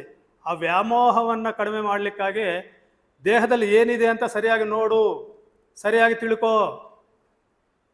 ಸುಂದರವಾಗಿದ್ದಾರೆ ಅಂತ ಹೇಳ್ತೀವಿ, ಆ ಸುಂದರವಾಗಿರುವುದರಲ್ಲಿ ಸರಿಯಾಗಿ ನೋಡು ಅಂತಾರೆ. ಏನು ನೋಡ್ಬೇಕಂದ್ರೆ ಮೂಳೆ ಇದೆ, ಮಾಂಸ ಇದೆ, ಕೊಬ್ಬಿದೆ, ರಕ್ತ ಇದೆ, ಚರ್ಮ ಇದೆ, ಎಲ್ಲ ಈ ಅಂಶಗಳನ್ನು ಗಮನವಿಟ್ಟು ನೋಡು. ಅಂದರೆ ನಾವು ಮೇಲ್ನೋಟಕ್ಕೆ ನೋಡಿ ಸುಂದರವಾಗಿದೆ ಅನ್ನೋದಲ್ಲ, ಎರಡನ್ನೂ ನೋಡಬೇಕು. ಮೇಲ್ಮುಖವಾಗಿಯೂ ಸುಂದರವಾಗಿರೋದನ್ನು ನೋಡಬೇಕು, ಸುಂದರವಾಗಿರುವುದರ ಹಿನ್ನೆಲೆಯಲ್ಲಿ ಅಸಹ್ಯವಾಗಿರುವುದನ್ನು ನೋಡಬೇಕು, ಸಮಾನವಾಗಿ ನೋಡಬೇಕು. ಪುರುಷ ಮತ್ತು ಪ್ರಕೃತಿ ಸಂಯೋಗದಿಂದ ಸಕಲ ಭೂತಗಳು, ಪೃಥ್ವಿ, ಆಪ್, ತೇಜು, ವಾಯು, ಆಕಾಶ ಮತ್ತು ಸಕಲ ಜೀವಗಳು ಸೃಷ್ಟಿಯಾಗಿವೆ. ಇದು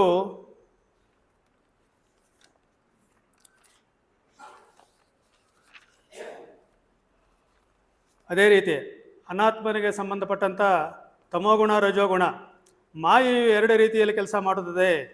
ಆವರಣ ಶಕ್ತಿ ಮತ್ತು ವಿಕ್ಷೇಪ ಶಕ್ತಿ. ಆವರಣ ಶಕ್ತಿಯಿಂದ ಯಥಾರ್ಥವನ್ನು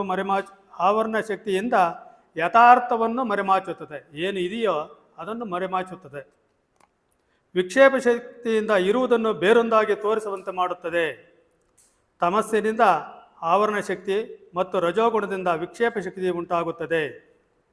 ಮಾಯೆಯ ಅಂಶವಾದ ತಮಸ್ಸಿನ ಪ್ರಬಲ ಶಕ್ತಿಯು ಎಂತಹ ಬುದ್ಧಿವಂತನಾದ ಮನುಷ್ಯನನ್ನಾದರೂ ಮೂಢನನ್ನಾಗಿ ಮಾಡುತ್ತದೆ.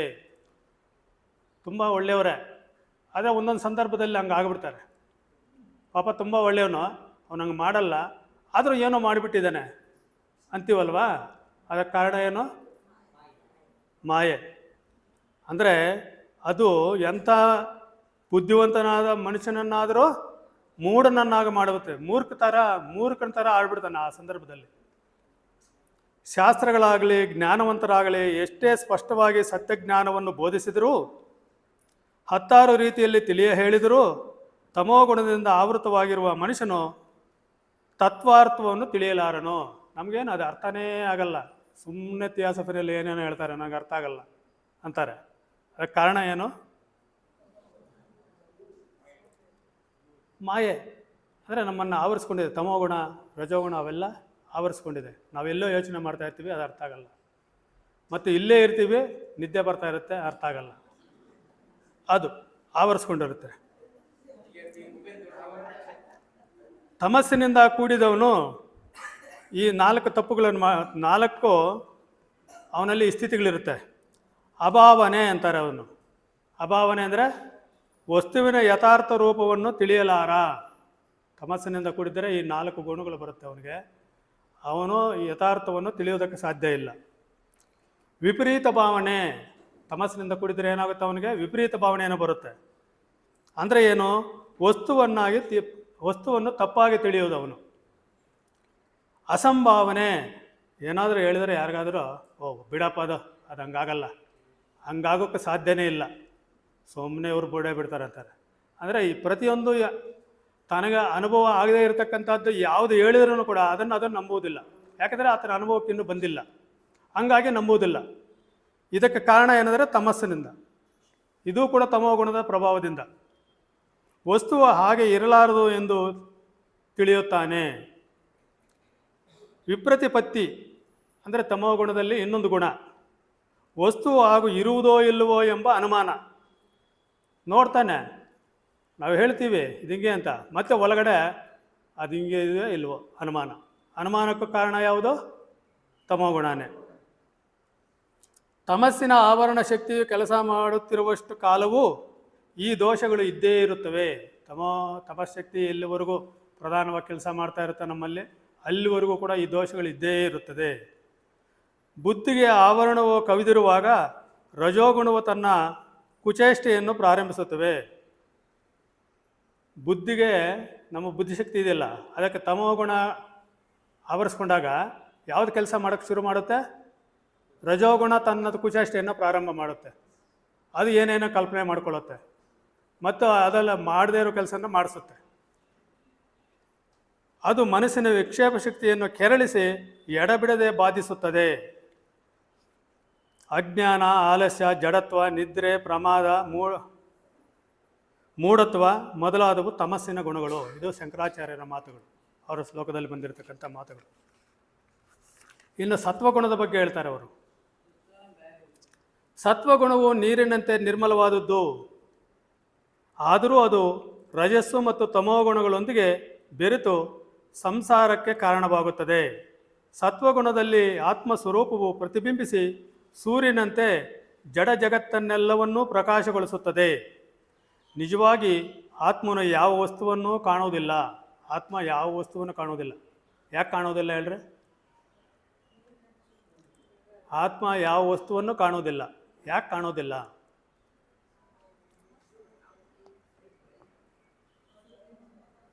ಆತ್ಮನೇ ಸರ್ವವ್ಯಾಪಿ. ಆತ್ಮನ ಬಿಟ್ಟು ಬೇರೆ ವಸ್ತುವೇ ಇಲ್ಲ. ಆತ್ಮನೇ ಸರ್ವವ್ಯಾಪಿ ಆಗಿರೋದ್ರಿಂದ ಆತಗೆ ನೋಡ್ತಕ್ಕಂಥ ವಸ್ತು ಇನ್ನೊಂದಿಲ್ವಲ್ಲ. ಎಲ್ಲವೂ ಆತನೇ ಆಗಿರೋದ್ರಿಂದ ನೋಡ್ತಕ್ಕಂಥ ವಸ್ತು ಇನ್ನೊಂದಿಲ್ಲ. ಅದಕ್ಕೋಸ್ಕರ ಆತ್ಮ ಯಾವ ವಸ್ತುವನ್ನು ನೋಡುವುದಿಲ್ಲ, ಕಾಣುವುದಿಲ್ಲ, ಬೆಳಗುವುದೂ ಇಲ್ಲ. ಏಕೆಂದರೆ ಆತ್ಮನೇ ಬ್ರಹ್ಮ. ಬ್ರಹ್ಮಕ್ಕೆ ಬೆಳಗಲು ಬೇರೊಂದು ವಸ್ತುವೇ ಇಲ್ಲ, ಅದು ಅದ್ವಿತೀಯ. ಆದರೆ ನಾವು ಅವಿದ್ಯೆಯಲ್ಲಿರುವಾಗ ನಮ್ಮ ಬುದ್ಧಿಗೆ ಹೊರಗಿನ ವಸ್ತುಗಳು ಇರುವಂತೆ ಗೋಚರವಾಗುವು. ಆತ್ಮನ ಪ್ರಕಾಶವು ನಮ್ಮ ಮನಸ್ಸು ಬುದ್ಧಿಗಳಲ್ಲಿ ಪ್ರತಿಫಲಿತವಾಗಿ ಅವುಗಳನ್ನು ಚೇತನಗೊಳಿಸುವುದು. ಅವು ಪ್ರಪಂಚದ ವಿಷಯಗಳೊಂದಿಗೆ ಸಂಪರ್ಕ ಬೆಳೆಸಿ ವ್ಯವಹಾರ ನಡೆಸುವು. ಯಾವುವು? ಪ್ರಪಂಚದೊಳಗಡೆ ವ್ಯವಹಾರ ನಡೆಸಿ ನಮಗೋಸ್ಕರ ದುಡಿತಕ್ಕಂಥದ್ದು ಯಾವುವು? ಮನಸ್ಸು, ಬುದ್ಧಿ ಮತ್ತು ನಮ್ಮ ಇಂದ್ರಿಯಗಳು. ಇವೆಲ್ಲವೂ ಕೂಡ ಇದು ತ್ರಿಗುಣಗಳಲ್ಲಿ ಸದ್ಗುಣವು ಪ್ರಧಾನವಾಗಿದ್ದುವು. ರಜಸ್ಸು ತಮೋಗುಣಗಳು ಗೌಣವಾಗಿದ್ದರೆ ಅಂತಹ ವ್ಯಕ್ತಿಯು ಸಾಧನಾ ಮಾರ್ಗದಲ್ಲಿ ಬಹಳ ಮುನ್ನಡೆ ಪಡೆದಿರುತ್ತಾನೆ. ಸತ್ವಗುಣ ಅವೆಲ್ಲವೂ ಸಮ ಪ್ರಮಾಣದಲ್ಲಿ ಯಾವಾಗಲೂ ಇರುವುದೇ ಇಲ್ಲ. ಅವು ಯಾವಾಗಲೂ ಕೂಡ ಒಂದು ಪ್ರಧಾನವಾಗಿರುತ್ತೆ, ಎರಡು ಗೌಣವಾಗಿರುತ್ತೆ, ಅಥವಾ ಎರಡು ಪ್ರಧಾನವಾಗಿರುತ್ತೆ, ಒಂದು ಗೌಣವಾಗಿರುತ್ತೆ. ಆ ರೀತಿ ಸತ್ವಗುಣ ತ್ರಿಗುಣಗಳಲ್ಲಿ ಸತ್ವಗುಣ ಪ್ರಧಾನವಾಗಿದ್ದರೆ ಏನಾಗುತ್ತೆ ಅಂತ ಮನುಷ್ಯ ಹೆಂಗಿರ್ತಾನೆ? ಸಾಧನಾ ಮಾರ್ಗದಲ್ಲಿ ಬಹಳ ಮುನ್ನಡೆ ಪಡೆದಿರುತ್ತಾನೆ. ಅಂತಹವನು ಬಂಧನದಿಂದ ಬಿಡುಗಡೆ ಬಯಸುತ್ತಾನೆ.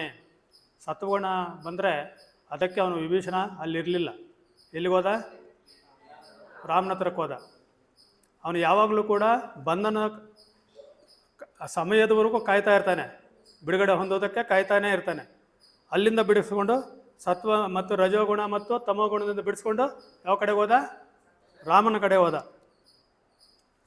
ಸಹಜವಾಗಿ ಡಂಬ, ಅಹಂಕಾರ, ಅಭಿಮಾನಗಳನ್ನು ತ್ಯಜಿಸಿ ಯಮ, ನಿಯಮ, ಶ್ರದ್ಧಾ, ಭಕ್ತಿ ಮುಂತಾದ ಸದ್ಗುಣಗಳನ್ನು ಬೆಳೆಸಿಕೊಂಡಿರುತ್ತಾನೆ.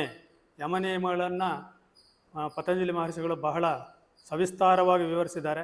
ಅದನ್ನು ತಿಳ್ಕೊಬೋದು. ಯಮ ಅಂದರೆ ಯಾವುದು? ಅಹಿಂಸಾ, ಸತ್ಯ, ಆಸ್ತೇಯ, ಅಪರಿಗ್ರಹ, ಬ್ರಹ್ಮಚರ್ಯ. ನಿಯಮಗಳು ಯಾವ್ಯಾವು? ಶೌಚ, ಸಂತೋಷ, ತಪಸ್ಸು, ಸ್ವಾಧ್ಯಾಯ, ಈಶ್ವರ ಪ್ರಣಿಧಾನ. ಅವುಗಳ ಸಾಧನೆ ಮಾಡಿ ಮುಂದುವರಿಯೋದಕ್ಕೆ ಯಾವಾಗಲೂ ಆಸಕ್ತಿ ಆಗಿರ್ತಾನೆ. ಯಾರು? ಸತ್ವಗುಣ ಹೊಂದಿರತಕ್ಕಂಥವನು. ರಜಸ್ಸು, ತಮೋಗುಣಗಳು ಲವಲೇಶವೂ ಇಲ್ಲದಂತೆ ನಾಶ ಮಾಡಿರುವವನು ಅಂತರಂಗವು ಪರಿಶುದ್ಧವೂ ಪರಿಪೂರ್ಣವೂ ಆಗಿರುತ್ತದೆ. ಅಂತಹವನ ಅಂತಃಕರಣವು ದೋಷರಹಿತವೂ ಶುದ್ಧ ತತ್ವದಿಂದ ಕೂಡಿರುತ್ತದೆ. ಈ ಸ್ಥಿತಿಯನ್ನು ಮುಟ್ಟಿರುವವನು ಆತ್ಮೈಕ್ಯವನ್ನು ಸಾಧಿಸಿ ಶಾಶ್ವತ ಆನಂದವನ್ನು ಪಡೆಯಲು ಪ್ರಯತ್ನಿಸುತ್ತಾನೆ. ಮುಂದೆ ಅವನನ್ನು ಯಾವ ದುಃಖವೂ ಸೋಕಲಾರದು. ಮುಂದಕ್ಕೆ ಅವನು ಸಂಸಾರಕ್ಕೆ ಹಿಂದಿರುಗಿ ಬರುವ ಸಂಭವವು ಕಡಿಮೆ ಇರುತ್ತದೆ. ಇನ್ನು ಆತ್ಮನಿರೂಪಣೆ. ಈಗ ಪರಮಾತ್ಮನ ಸ್ವರೂಪವನ್ನು ಕುರಿತು ಹೇಳುತ್ತೇನೆ. ಇದನ್ನು ತಿಳಿದುಕೊಂಡರೆ ಮನುಷ್ಯನು ಸಂಸಾರ ಬಂಧನದಿಂದ ಮುಕ್ತನಾಗಿ ಕೈವಲ್ಯ ಪದವನ್ನು ಹೊಂದುತ್ತಾನೆ. ಶಂಕರಾಚಾರ್ಯರ ಮಾತುಗಳು.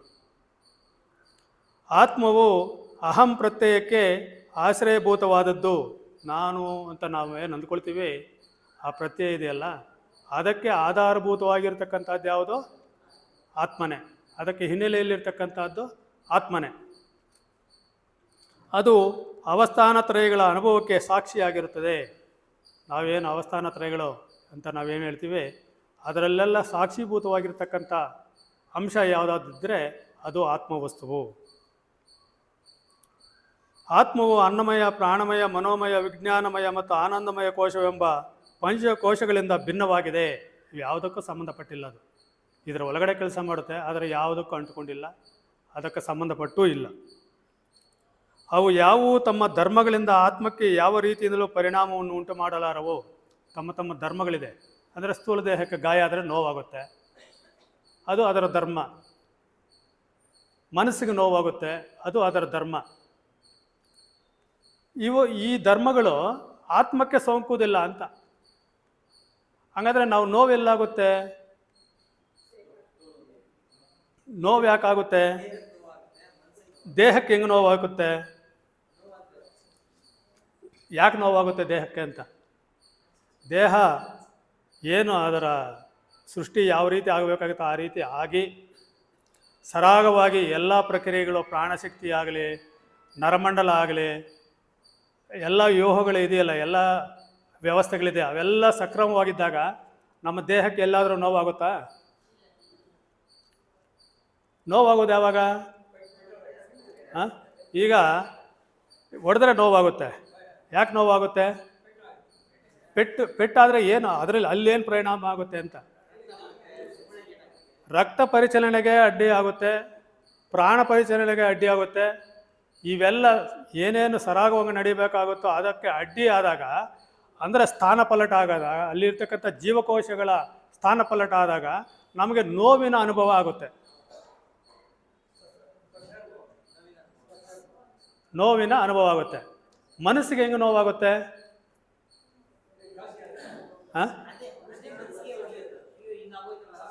ಹಿಂಗಾಗೋಯ್ತಲ್ಲ ಅನ್ನೋದು ದೇಹದ ನೋವು. ದೇಹಕ್ಕೆ ಪೆಟ್ಟು ಬೀಳದೇ ಇದ್ದಾಗ ಮನಸ್ಸಿಗೆ ನೋವಾಗುತ್ತೆ. ದೇಹಕ್ಕೆ ಪೆಟ್ಟು ಬಿದ್ದೇ ಮನಸ್ಸಿಗೆ ನೋವಾಗಬೇಕು ಅಂತೇನಿಲ್ಲ. ಅನೇಕ ನೋವುಗಳು ನಮಗೆ ಜಾಸ್ತಿ ದೇಹಕ್ಕೆ ಪೆಟ್ಟು ಬಿದ್ದು ಆಗುವುದಕ್ಕಿಂತ ನೋವುಗಳಿಗಿಂತ ಮಾನಸಿಕವಾದ ನೋವುಗಳೇ ನಮ್ಗೆ ಜಾಸ್ತಿ ಇರೋದು. ಯಾಕಾಗುತ್ತೆ ಯಾಕಾಗುತ್ತೆ ಅಂತ ನಾನೇ ಹೇಳ್ಬಿಡ್ತೀನಿ. ಸರ್ ಹೇಳಿ ಸರ್. ಭಾವನೆಗಳ ವ್ಯತ್ಯಾಸ ಹೆಂಗೆ?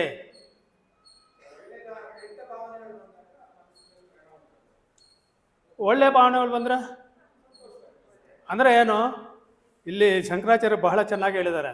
ಅಹಂಕಾರ ತಗೊಂಡಾಗ ಅಹಂಕಾರಕ್ಕೆ ಪ್ರಿಯವಾಗಿರ್ತಕ್ಕಂಥದ್ದು ಯಾವ್ದ್ಯಾವ್ದು ಬಂದರೆ ಅದೆಲ್ಲವೂ ಸಂತೋಷನೇ.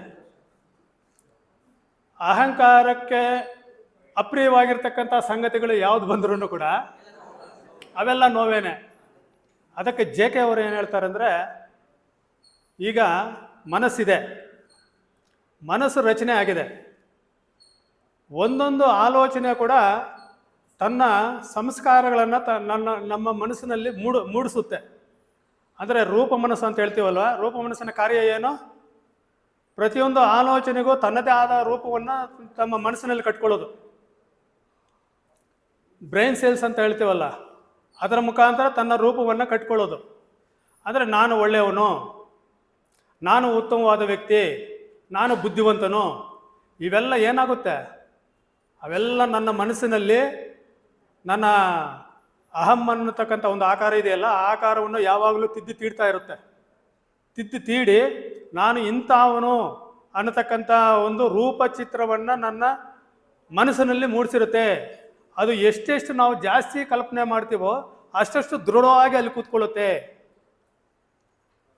ಯಾವ ರೀತಿ ಈ ಜೀವಕೋಶಗಳು ಈ ಶರೀರದಲ್ಲಿ ಕೂತ್ಕೊಂಡಿವೆಯೋ ಅದರ ಸ್ಥಾನದಲ್ಲಿ, ಅದೇ ರೀತಿ ನಾನು ಒಳ್ಳೆಯವನು, ನಾನು ಬುದ್ಧಿವಂತನು, ನಾನು ಮೇಧಾವಿ, ಅಥವಾ ನಾನಿಂಥವನು ಅನ್ನತಕ್ಕಂಥ ಎಲ್ಲ ವಿಷಯಗಳು ಕೂಡ ನಾನು ಅನ್ನತಕ್ಕಂಥ ಒಂದು ಇದರಲ್ಲಿ ಸರಿಯಾಗಿ ಅದರದ್ದೇ ಅದನ್ನು ರಚನೆ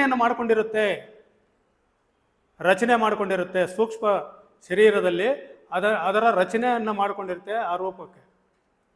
ಇವನ್ ನೀನು ಮೂರ್ಖನು ಅಂತ ನೀವು ಯಾರಾದ್ರೂ ನನಗೆ ಹೇಳಿದರೆ ಏನಾಗುತ್ತೆ? ಅದು ಕೋಪ ಯಾಕೆ ಬರುತ್ತೆ?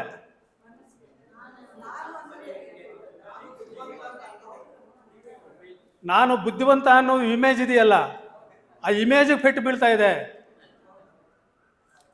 ಸ್ಥೂಲ ದೇಹಕ್ಕೆ ಹೆಂಗೆ ಪೆಟ್ಟು ಬೀಳುತ್ತೋ, ನಾನು ಕಟ್ಕೊಂಡಿರತಕ್ಕಂಥ ಇಮೇಜ್ ಇದೆಯಲ್ಲ, ಇಮೇಜ್ ಅಂದರೆ ಅದು ಊಹಾಜನಿತವಾಗಿದ್ದೇ ಆಗಿರಬಹುದು, ಆದರೆ ಅದು ರೂಪದೇಹದ ಮಟ್ಟಿಗೆ ಅದು ವಾಸ್ತವಿಕ. ಕಟ್ಕೊಂಡಿರೋದು ವಾಸ್ತವಿಕ, ನಾನು ಅಂದುಕೊಂಡಿರೋದು ವಾಸ್ತವಿಕ ಅಲ್ಲ. ನಾನು ಬುದ್ಧಿವಂತ ಅನ್ನೋದು ವಾಸ್ತವಿಕ ಅಲ್ಲದೆ ಇರಬಹುದು, ಅದರ ರಚನೆ ಆಗಿರೋದಂತೂ ವಾಸ್ತವಿಕ. ಆ ರಚನೆಗೆ ಪೆಟ್ಟು ಬಿದ್ದಾಗ ಏನಾಗುತ್ತೆ? ನನಗೆ ನೋವಾಗುತ್ತೆ. ಹಂಗಂದುಬಿಟ್ರೆ ನನಗೆ ಒಂದು ಏಟು ಹೊಡೆದಿದ್ರೂ ಪರವಾಗಿಲ್ಲ, ಆದರೆ ಹಿಂಗಂದುಬಿಟ್ರೆ, ಆದರೆ ಏಟಿಗಿಂತ ಪ್ರಧಾನವಾಗಿದ್ದು ಅದು ಮಾನಸಿಕವಾದಂಥ ನೋವು ಇದು ಕೊಡುತ್ತೆ. ಇದರ ರಹಸ್ಯವನ್ನು ನಾವು ತಿಳ್ಕೊಂಡಾಗ ನಾವು ಇವನ್ನೆಲ್ಲ ಹೆಂಗೆ ತೆಗಿಬೋದು? ಇದನ್ನೆಲ್ಲ ಆತ್ಮ ಅನಾತ್ಮ ವಿಷಯಗಳು ಬಂದಾಗ ಅದರಿಂದ ಪಾರಾಗೋದು ಹೆಂಗೆ? ಇವುಗಳಿಂದ ಬಿಡುಗಡೆ ಆಗೋದು ಹೆಂಗೆ? ಬಿಡುಗಡೆಗೆ ಒಂದೇ ದಾರಿ ಇರ್ತಕ್ಕಂಥದ್ದು. ಇದ್ದದ್ದನ್ನು ಧ್ಯಾನ ಮಾಡಿದರೆ ಏನು ಮಾಡಬೇಕಲ್ಲಿ? ಬಿಡುಗಡೆ ಮಾಡಬೇಕು ಅಂತ ಧ್ಯಾನ ಮಾಡಿದರೆ ಆಗಲ್ಲ. ಅಲ್ಲೇನು ಮಾಡಬೇಕು?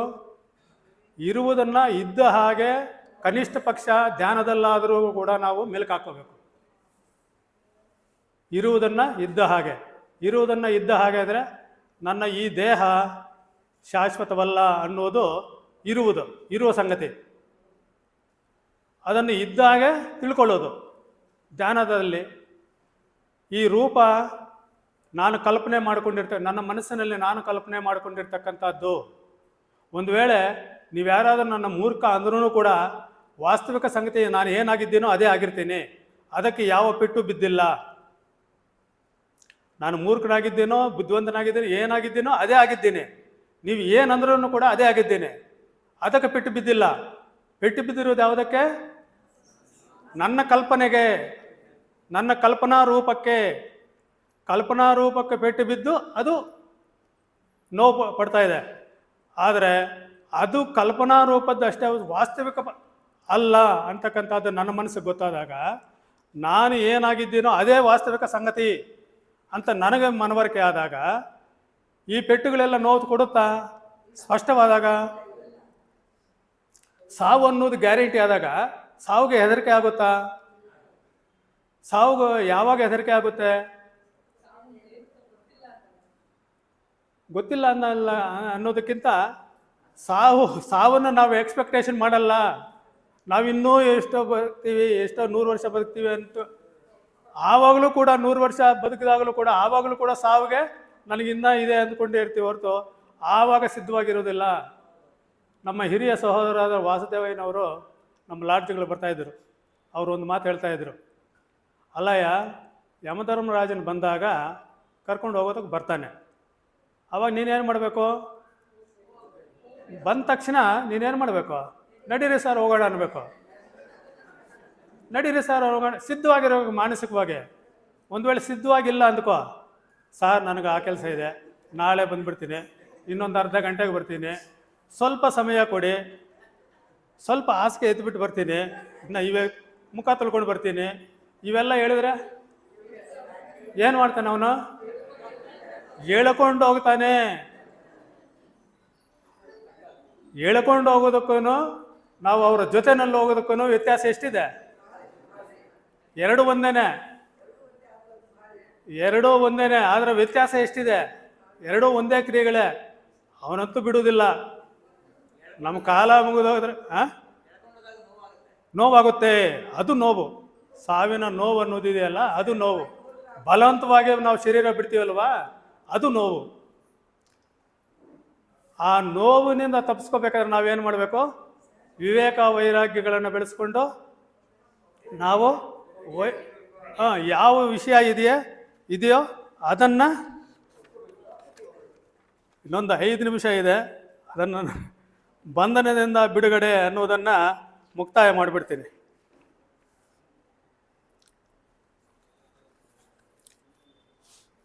ಸತ್ಯವನ್ನು ಅರಿಯುವುದು ಎಂದರೆ ಯಥಾರ್ಥವನ್ನು ಅರಿಯುವುದು.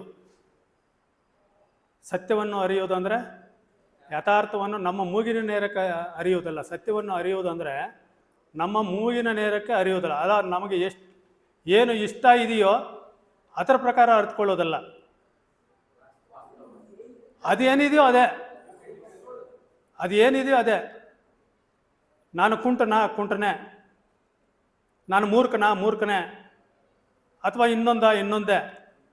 ವಾಸ್ತವಿಕತೆ ಏನಿದೆಯೋ ಅದನ್ನು ಅರಿಯುವುದು ಅಂತ. ಅದಕ್ಕೆ ವಿರುದ್ಧವಾಗಿ ಕಲ್ಪನಾರೂಪವಾಗಿ ಅರಿಯುವುದಲ್ಲ. ಯಥಾರ್ಥ ದರ್ಶನವೇ ನಮ್ಮನ್ನು ಎಲ್ಲ ಬಂಧನಗಳಿಂದ ಬಿಡುಗಡೆ ಮಾಡುತ್ತದೆ. ಯಥಾರ್ಥ ದರ್ಶನ ಎಂದರೆ ಏನು? ಮತ್ತೆ ಇಲ್ಲಿ ಬರುತ್ತೆ. ಏನು ಯಥಾರ್ಥ ದರ್ಶನ ಅಂದರೆ? ಯಥಾರ್ಥ ದರ್ಶನಕ್ಕೆ ಈ ರೀತಿ ವ್ಯಾಖ್ಯಾನ ಮಾಡ್ತಾರೆ JK ಅವರು ಮತ್ತು ಶಂಕರಾಚಾರ್ಯರು ಕೂಡ. ಬೋಧನೆಗಳಲ್ಲಿ ಅದೇ ಒಂದು ಮಾತು ಹೇಳ್ತಾರೆ, ಶಾಸ್ತ್ರಗಳಲ್ಲಿ ಎಲ್ಲೂ ವ್ಯತ್ಯಾಸ ಇಲ್ಲ, ಯಾವುದೇ ವಿಭೇದಗಳಿಲ್ಲ. ಶಾಸ್ತ್ರಗಳಲ್ಲಿ ಎಲ್ಲೂ ವಿಭೇದಗಳಿಲ್ಲ, ಎಲ್ಲವೂ ಕೂಡ ಸತ್ಯದ ಮಾರ್ಗವನ್ನು ತೋರಿಸುತ್ತೆ. ಆದರೆ ಶಾಸ್ತ್ರಿಗಳಲ್ಲಿ ವ್ಯತ್ಯಾಸ ಇದೆ. ಅಂದರೆ ನಾವು ತಿಳ್ಕೊಳ್ಳೋರು, ಅದನ್ನು ಶಾಸ್ತ್ರಗಳನ್ನು ಓದೋರು ನಾವೆಲ್ಲ ಶಾಸ್ತ್ರಿಗಳೇ. ಶಾಸ್ತ್ರಿಗಳಂದರೆ ಯಾರೋ ಒಂದು ಜಾತಿಗೋ ಒಂದು ಇದಕ್ಕೋ ಮಾಡಬೇಡ್ರಿ. ಶಾಸ್ತ್ರಿಗಳಂದರೆ ಯಾರು ಶಾಸ್ತ್ರಗಳನ್ನು ಓದ್ತಾರೋ ಅವರಲ್ಲಿ ವ್ಯತ್ಯಾಸ ಇದೆಯೇ ಹೊರತು ಶಾಸ್ತ್ರಗಳಲ್ಲಿ ವ್ಯತ್ಯಾಸ ಇಲ್ಲ. ಅವರು ಅರ್ಥ ಮಾಡಿಕೊಳ್ಳೋದರಲ್ಲಿ ವ್ಯತ್ಯಾಸ ಇದೆ. ಅಸತ್ಯವಾದದ್ದನ್ನು ಅಸತ್ಯವಾಗಿ ಕಾಣುವುದೇ ಯಥಾರ್ಥ ದರ್ಶನ. ಅಸತ್ಯವಾದದ್ದನ್ನು ಅಸತ್ಯವಾಗಿ, ಸತ್ಯವಾದದ್ದನ್ನು ಸತ್ಯವಾಗಿ ದರ್ಶನ ಮಾಡೋದೇ ಯಥಾರ್ಥ ದರ್ಶನ.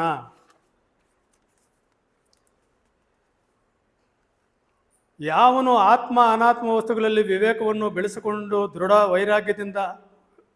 ವೈರಾಗ್ಯವೆಂಬ ಕತ್ತಿಯಿಂದ ವಿಷಯಾಭಿಲಾಷೆ ಎಂಬ ಮೊಸಳೆಯನ್ನು ಕೊಳ್ಳುತ್ತಾನೆಯೋ ಅವನು ವಿಘ್ನಗಳಿಂದ ಬಿಡುಗಡೆ ಹೊಂದಿ ಸಂಸಾರದ ಆಚೆ ದಡವನ್ನು ತಲುಪುತ್ತಾನೆ.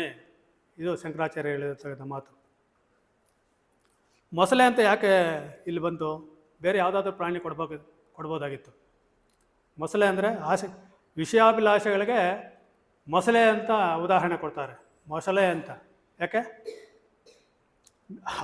ಅಷ್ಟು ಬಿಗಿಯಾಗಿ ಹಿಡ್ಕೊಳ್ಳುತ್ತೆ ಅಂತ. ವಿಷಯಾಭಿಲಾಷೆಗಳು ನಮ್ಮನ್ನು ಅಷ್ಟು ಬಿಗಿಯಾಗಿ ಹಿಡ್ಕೊಳ್ಳುತ್ತೆ ಅಂತ. ಆನೆಯನ್ನು ಕೂಡ ಹಿಡ್ಕೊಳ್ಳುತ್ತೆ ಅಂತ ಮೊಸಳೆ, ಅಷ್ಟು ಬಲವಾಗಿ ಹಿಡ್ಕೊಳ್ಳುತ್ತೆ. ಆ ರೀತಿ ನಮ್ಮ ಪಾಣೆಯನ್ನು ಮೊಸಳೆ ಹಿಡ್ಕೊಂಡ್ರೆ ಆ ರೀತಿ ಅಷ್ಟು ಬಲವಾಗಿ ಹಿಡ್ಕೊಳ್ಳುತ್ತೆ ಆಸೆಗಳು ಅಂತ. ಅದನ್ನು ಬಿಡಿಸ್ಕೋಬೇಕು ಅನ್ನೋದಕ್ಕೋಸ್ಕರ ಆ ಉದಾಹರಣೆ. ನಿನಗೆ ಮೋಕ್ಷದ ಅಭಿಲಾಷೆ ಇರುವುದಾದರೆ ವಿಷಯಗಳನ್ನು ವಿಷದಂತೆ ಬಹಳ ದೂರದಿಂದಲೇ ಬಿಟ್ಟು ಬಿಡು. ಸಂತೋಷ, ದಯೆ, ಕ್ಷಮೆ, ಸರಳತೆ, ಶಮ, ದಮ ಇವುಗಳನ್ನು ಅಮೃತದಂತೆ ನಿತ್ಯವೂ ಪ್ರೀತಿಯಿಂದ ಸೇವಿಸು. ಆಮೇಲೆ ಕೊನೆಗೆ ನಮ್ಮ ಸಂಸಾರಕ್ಕೆ ದೇಹ, ಹೆಂಡತಿ, ಮಕ್ಕಳು ಮುಂತಾದವುಗಳಲ್ಲಿರುವ ಮೋಹವೆಂಬ ಮಹಾಮೃತ್ಯುವನ್ನು ನಾಶ ಮಾಡು. ಮೋಹವನ್ನು ಜಯಿಸಿದ ಮುನಿಗಳು ವಿಷ್ಣುವಿನ ಪರಮ ಪದವನ್ನು ಹೊಂದುತ್ತಾರೆ. ಮೋಹನೇ ನಮಗೆ ಎಲ್ಲ ದುಃಖಗಳಿಗೂ ಕಾರಣ ಯಾವುದು? ಮೋಹ. ಆಸೆಯೇ ದುಃಖಕ್ಕೆ ಕಾರಣ ಅನ್ನೋದು ಜನರಲ್ ಸ್ಟೇಟ್ಮೆಂಟ್.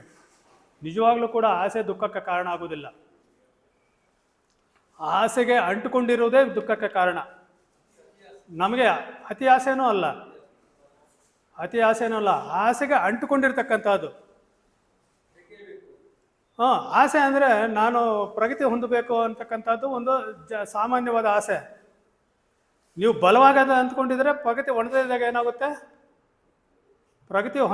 ಏನಾಗುತ್ತೆ? ಬಲವಾಗಿ ನೀವು ಅದಕ್ಕೆ ಅಂಟ್ಕೊಂಡಿದ್ರೆ ನಿರಾಸೆ ಆದರೆ ಏನಾಗುತ್ತೆ? ನೋವಾಗುತ್ತೆ. ಅಲ್ಲಿಗೆ ದುಃಖ ತಂದು ಕೊಡ್ತಾ ಇರೋದು ಯಾವುದು? ಆಸೆ ಅಲ್ಲ, ಆಸೆಯಲ್ಲಿರ್ತಕ್ಕಂಥ ಮೋಹ, ಆಸೆಗೆಯಲ್ಲಿರ್ತಕ್ಕಂಥ ನಮ್ಮ ಬಂಧನ, ಮತ್ತು ಅದಕ್ಕೆ ಅಂಟ್ಕೊಂಡಿರ್ತಕ್ಕಂಥದ್ದು. ನಮ್ಮ ಆಸೆಗಳಿಗೆ ನಾವು ಎಷ್ಟು ಬಲವಾಗಿ ಅಂಟ್ಕೊಂಡಿರ್ತೀವೋ ಅದು ನಮಗೆ ದುಃಖ ತಂದು ಕೊಟ್ಟಿರ್ತೇವೆ ಹೊರತು ನಮ್ಮ ಮಹತ್ವಾಕಾಂಕ್ಷೆ ಅಂತ ಹೇಳ್ತೀವಿ, ಅದು ಕೂಡ ಒಂದು ಆಸೆನೇ. ಆದರೆ ಅದಕ್ಕೆ ನಾವು ಅಂಟ್ಕೊಂಡಿರೋದಿಲ್ಲ.